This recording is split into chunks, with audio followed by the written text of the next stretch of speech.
thing on the woo!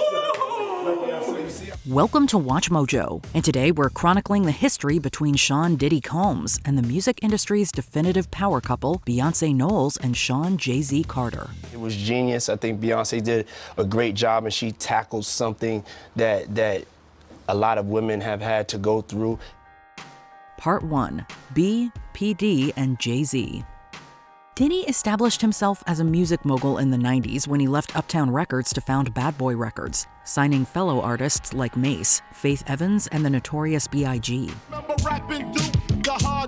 You never thought that hip-hop would take it this far. The rapper Jaz-O made a demo tape with the Lox, which was passed on to Mary J. Blige and later Diddy. Jaz-O also took on a protege in Jay-Z, whose stage name paid tribute to his mentor. With Jaz-O's help, Jay-Z found success with his first studio album Reasonable Doubt, which featured the Notorious B.I.G. on the track Brooklyn's Finest. Less than a year after its release, Biggie was murdered. This death heavily influenced Jay-Z while recording his sophomore album In My Lifetime Volume 1, which Diddy contributed to. While Diddy and Jay-Z were already friends, this album marked one of their first major collaborations. The other was Diddy's No Way Out album, which included Jay-Z on the track Young G's. Diddy rounded out 1997 with what he described as, quote, the biggest hip-hop show ever, featuring acts from Jay-Z and Usher. According to Usher, he once considered forming a group with Diddy, Jay-Z, and Pharrell Williams. Jay-Z, Pharrell, Diddy, Damn, Usher! and me was supposed to be a group. Although this never came to fruition, Diddy and Jay-Z remained close-knit. In Diddy's eyes, Jay-Z filled the shoes that Biggie and Tupac Shakur left behind. Jay-Z naturally drew comparisons to Diddy, both being New York-born hip-hop artists named Shawn. Both were also equal parts businessmen, with Jay-Z co-founding Rockefeller Records. Neither was a stranger to controversy either. Waiting for you to break, make your first mistake. In December 1999, Jay-Z and Diddy became embroiled in separate scandals, both taking place at Times Square nightclubs. Jay-Z was accused of stabbing record producer Lance Rivera at the Kit Kat Club. Jay-Z supposedly believed Rivera was responsible for bootlegging Volume 3, Life and Times of S. Carter. The rap star voluntarily turned himself in here at the precinct. Rivera claimed years later that Jay-Z took the fall for somebody else. In any case, Jay-Z ultimately pleaded guilty and received 3 years probation. Yeah. Guilty until proven innocent, huh?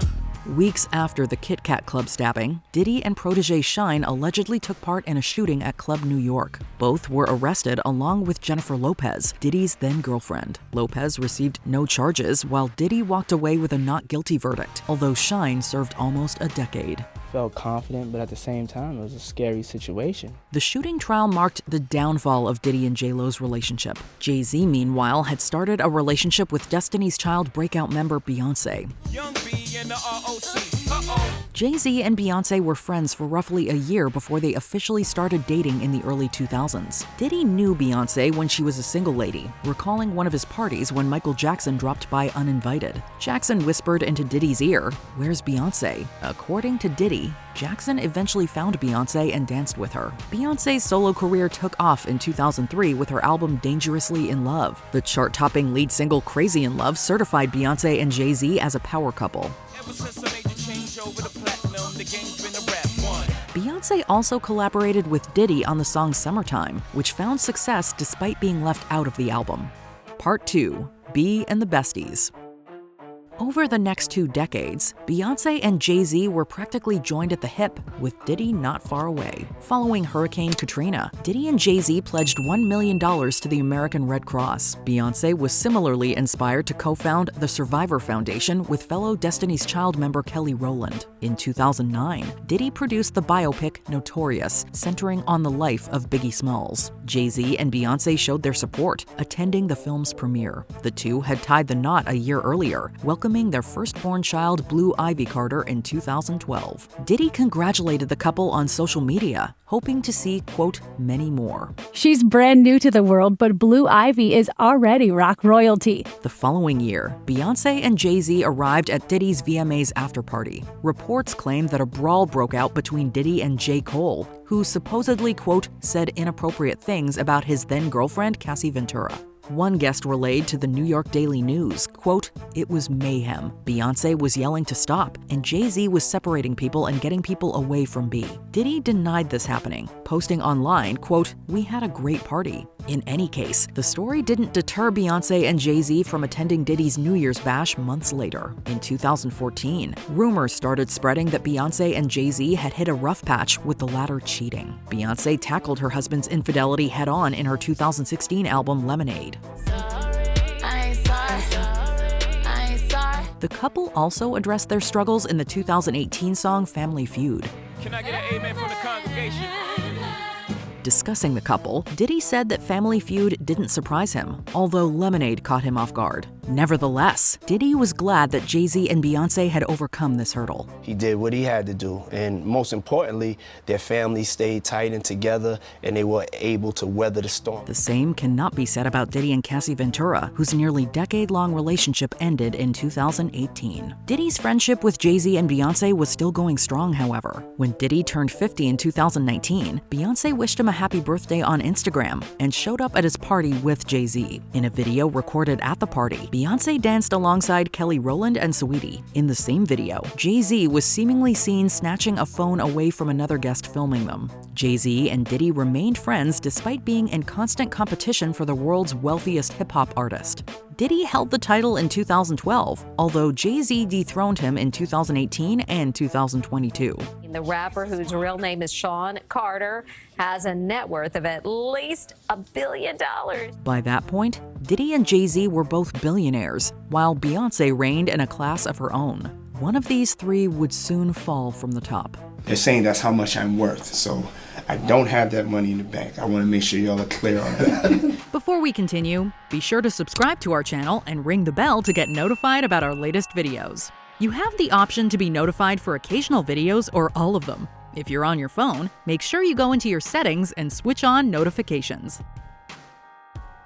Part 3. Reasonable Doubt. In 2022, Jay-Z and Diddy were both present at DJ Khaled's Hollywood Walk of Fame ceremony. It was one of their last public appearances together before Cassie Ventura accused Diddy of sexual assault in 2023. Ventura's lawsuit, while settled, ignited a storm of legal action from other accusers, leading to Diddy's arrest in 2024. His lawyer said in a statement that he voluntarily actually relocated to New York recently in anticipation of these charges. The accusations have invited troubling questions about Diddy and those within his inner circle. Jay-Z and Beyoncé are among the most prominent names on that list. Despite knowing Diddy for decades and attending many of his parties, there is reason to believe that neither Jay-Z nor Beyoncé knew the extent of his alleged crimes. That hasn't stopped people like 50 Cent from sharing a throwback video of Diddy seemingly patting Jay-Z's butt. Amid Diddy's downfall, it was rumored that Beyoncé lost 4 million Instagram followers, although this was proven to be false. More concerning was Jaguar Wright's interview with Piers Morgan, where the singer described Diddy and Jay-Z as, quote, monsters. She also claimed Jay-Z and Beyoncé had numerous victims.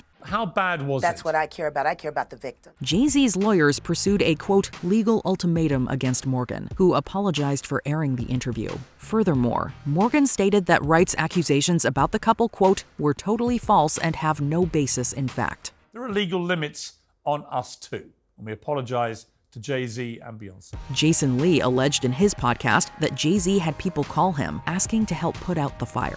Why is everybody calling me now? Because I'm a firefighter. While Jay-Z and Beyoncé have been seen at Diddy's parties, Lee noted that there's no evidence that the couple participated in or knew about the alleged freak-off parties. I told you guys I've seen Jay-Z at the Diddy parties several times, but Diddy parties and Diddy After Dark are two different things. Like several other celebs close to Diddy, Jay-Z and Beyoncé have stayed silent since the scandal broke. We can expect them to stay quiet unless they're called to testify at Diddy's trial, which seems unlikely. Online conspiracy theorists have interpreted their silence as guilt, although that is hardly an airtight argument. Assuming the rumors about Jay-Z and Beyoncé are completely false, it's understandable why they would want to distance themselves from Diddy, especially in a climate where social media tends to cry guilt by association. That doesn't mean we shouldn't talk about their association with Diddy. This case remains a puzzle with many pieces still missing. Whether or not Jay-Z and Beyoncé are among those missing pieces, they have reasonable doubt on their side for now. The evidence against Diddy may be another story. What do you make of Diddy's dynamic with Jay-Z and Beyoncé? Let us know in the comments.